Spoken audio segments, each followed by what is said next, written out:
Hey friends, how's it going? Another Moto Social. This one's January 1st, so right after the new year. So happy new year to everybody out there. Today we're downtown Austin at the Mean-Eyed Cat, which is right behind me there. I'm here a little bit early, but there's already a bunch of bikes here, and I think it will maybe get some more. We'll see. It's kind of a little bit cold, and it's supposed to get down to 40, like in the 40s. So that's a little bit chilly for Texas. But let's check out some bikes, walk around, see if we can meet some cool people, and have some fun. See you in a bit.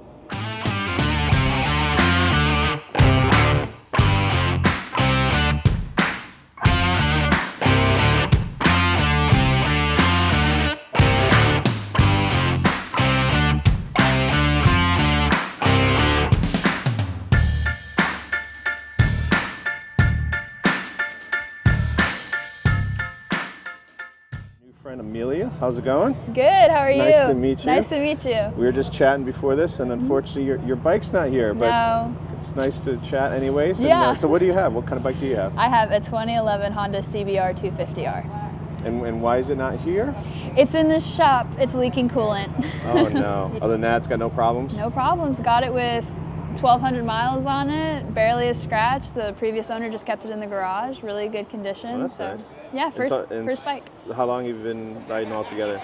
Altogether, well, I rode a dirt bike for a little bit, so altogether I'd say about 4 months. First off, did you go through like the MSF program and all that to I get your license? was putting around my neighborhood a little bit just to see what it was like, and when I was riding, the thing that I was more scared of was probably, I think, like gravel, like rocks and stuff on the road, and anything that can anything that can just make your tires slip just out of nowhere. I was really nervous about that, but now that I've ridden a little bit, that's not my number one fear anymore. And how about, since you've gotten on the bike and have ridden, what does anything like riding around in public scare you? Like, what was it like the first time you got jumped on the highway or those type of things? The first time I was on a highway, I was actually backpacking with a friend, so that was really fun. I felt pretty safe, but the first time I was on a highway and I was on the bike and I was in control, yeah, it felt a lot different because I wasn't expecting the wind resistance. So the wind. And your bike is a little bit lighter. Yeah, it's really light. Which is fun in the twisties, but when wind's blowing on you, it's a little bit. It feels a lot different. Yeah. It feels weird. Yeah. All right, that's cool. So when your bike going to be fixed up, you think? Hopefully this weekend. My dad has been working on bikes since he was 13, so he knew what part to order. So come this weekend, hopefully we'll be set to go. And what do you feel about your bike? It's a 250. Mm-hmm. Are you digging it, or do you feel like you're gonna outgrow it, or what are you thinking about? I'm definitely going to outgrow it, but I am not outgrowing it yet. So I love it. It's perfect for what I need. I don't need to go any faster than what it can do. I know myself well enough. So I love it, but I am going to upgrade probably in about 7 to 8 months. And what are you looking at getting? Do you have your heart set on something? Yes, the Ninja ZX4RR. Nice. Yeah. And so you sat on it and checked it out. Did you test ride one yet? I haven't test ridden one yet, but I really like the way that it feels when I'm just sitting on it, and I like the way that it looks. I'm a big visual person, so having a bike that's visually appealing is a little important to me, but yeah. Have you seen I'm not working for any brands or anything like that, but have you seen the Aprilia 457? I have not, no. You should check that out. I should. I work at a dealership, so we're not an Aprilia dealership, so I'm kind of limited. I work at Family Power Sports Austin. Oh, out in Spicewood? Yes. Okay. All right, cool. So shout out to Family Power Sports. Yeah, Family Power Sports Austin. Right? In Spicewood, yeah. It's technically in Spicewood, right? I'm sorry? Is it technically in Spicewood? Yeah, or is it the Austin? zip code is the Spicewood. Well, we're the Austin store, but we're kind of more towards, we're a little outside Austin towards Spicewood. We're off of 71 West. Well, I'll put a little plug there in the bottom. Awesome, that'd be great. They'd love that. All right, cool. It's nice to meet you. Nice to meet you too. All right, take care. You too.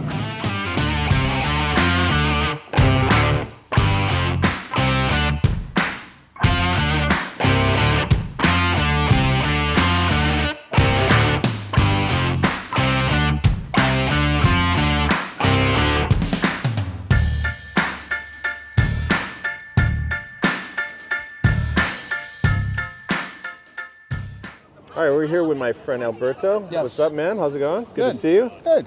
And you rode in on the bike next to us here. Let's check it out. Yes. What do you got? So this is a 99 GS. I got it from a collector in New York a couple of months ago.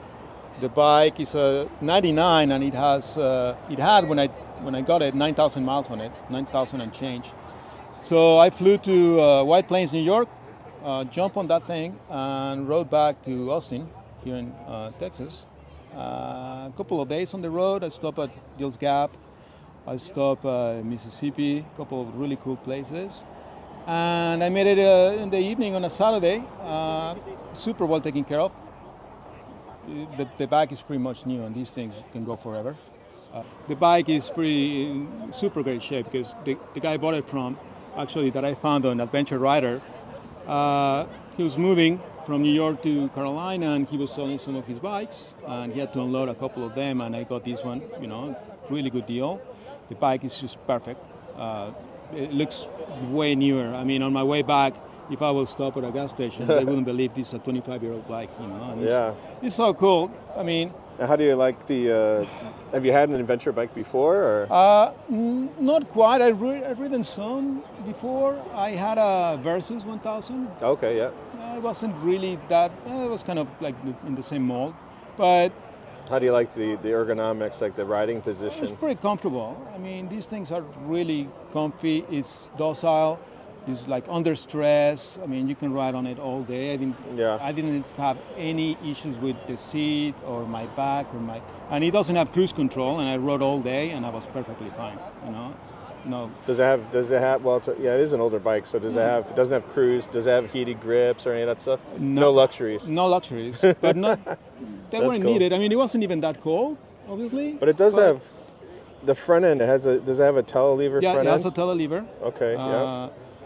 It works really, really, really good. No dive on the front. These older bikes, compared to the new stuff, for what you get for your money on this stuff, if you get something in good shape like this, they can't beat it. It's in really great shape. Do you have any plans to do anything to it? Probably. Well, I do need to get some saddlebags. Some bags. Okay. I'm gonna get probably, I don't know if I'll get some Moscow soft system on the back for this thing. I really want to go do a BDR, probably New Mexico or something like that around here. Oh, okay. Or even go camping. I was planning on going camping this winter to Big Bend, but I do need to get. Oh yeah, I do need to get some bags at least, because I can get the system mounted with the racks, or I can get the one that is just like a saddle, like a horse, with the whole soft thing. I think I will do that. Just load it with things and just go camping. That's what cool. I want to do, one of those on a BDR, and that's also what I got these. It's like easy to wrench, not much electronics. With my tools I can just do whatever it needs. If I need a new clutch, God forbid, I will really need to send it somewhere, because I will need to take everything apart. You need to literally disassemble the whole thing just to change a plate. So yeah. But out of that, it's a champion. I mean, it's just fun. Very cool. I just love it. And we were chatting earlier before about your kind of your day job.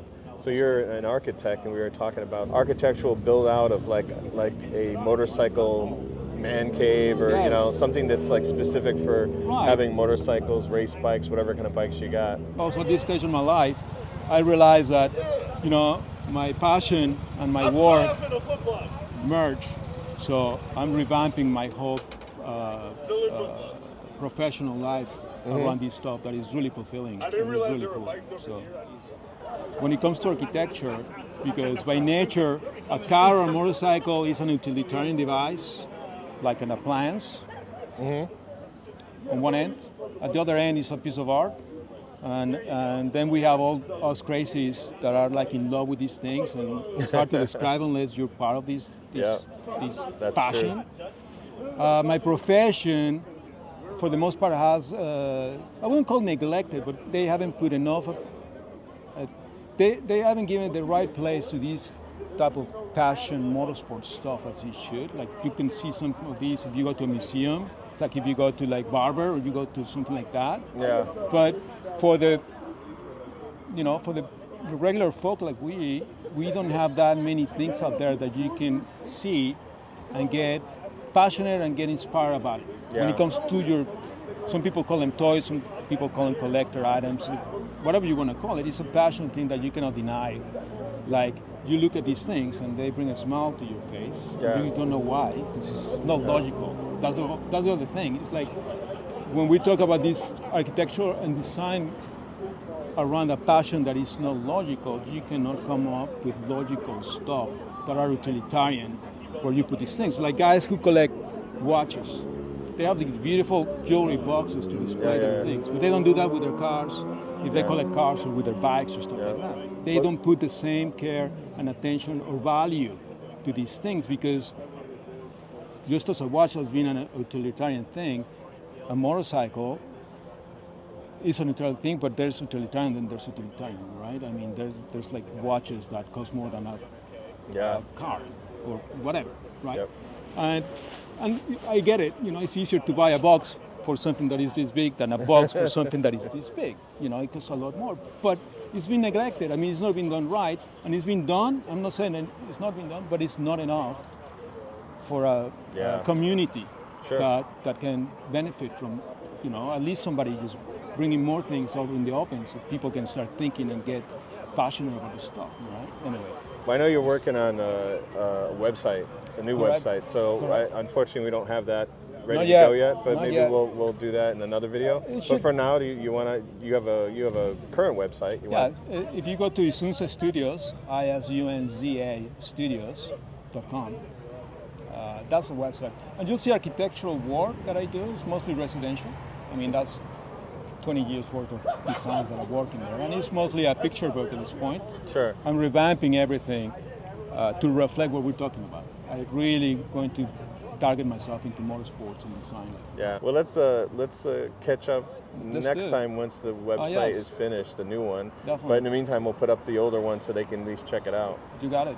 But it was very, very good chatting with you, man. Great. As always. Great to talk to you. Yeah. Thanks, man. All right. Bye.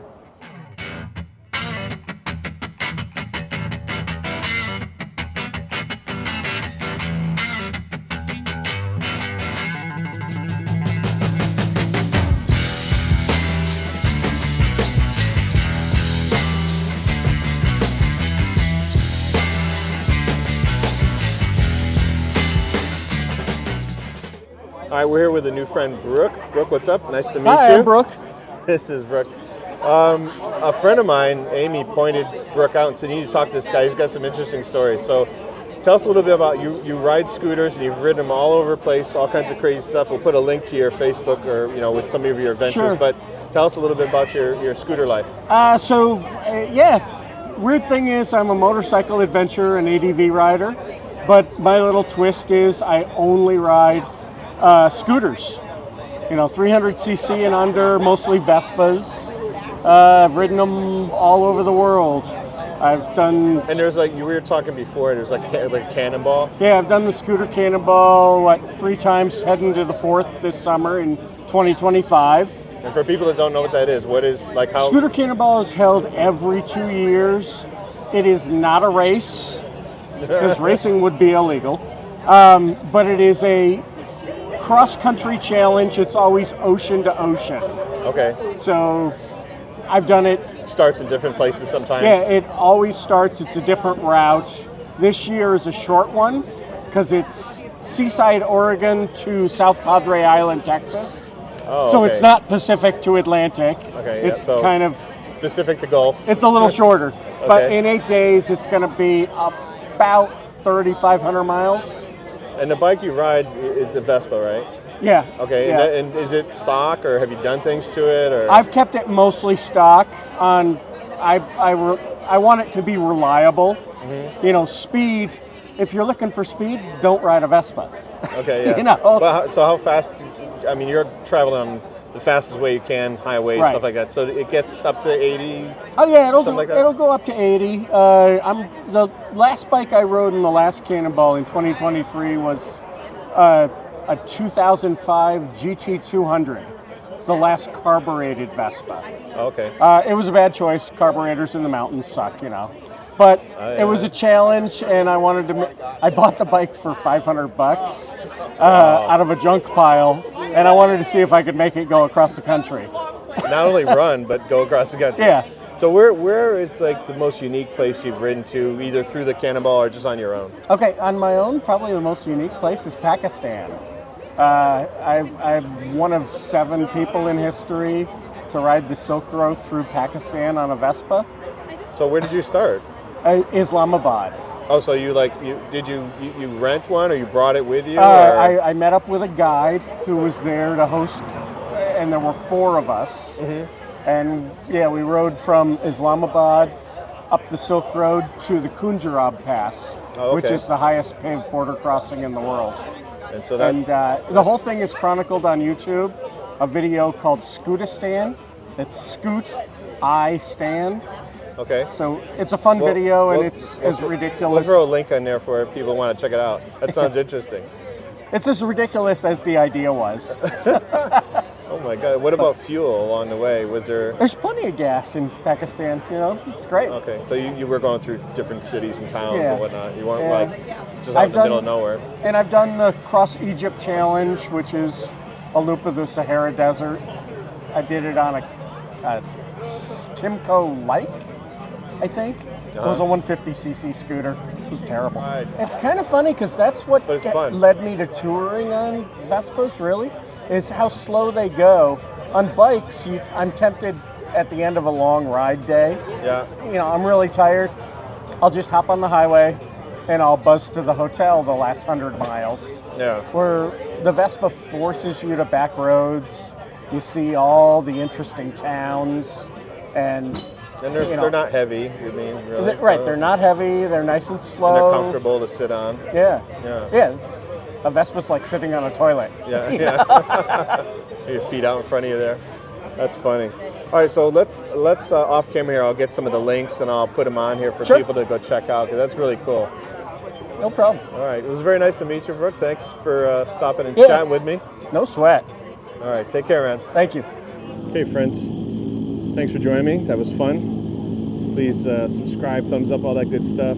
Had a good time. Hope you enjoyed that. Met some new friends. And that's it. I'm heading home. See you next time. Later.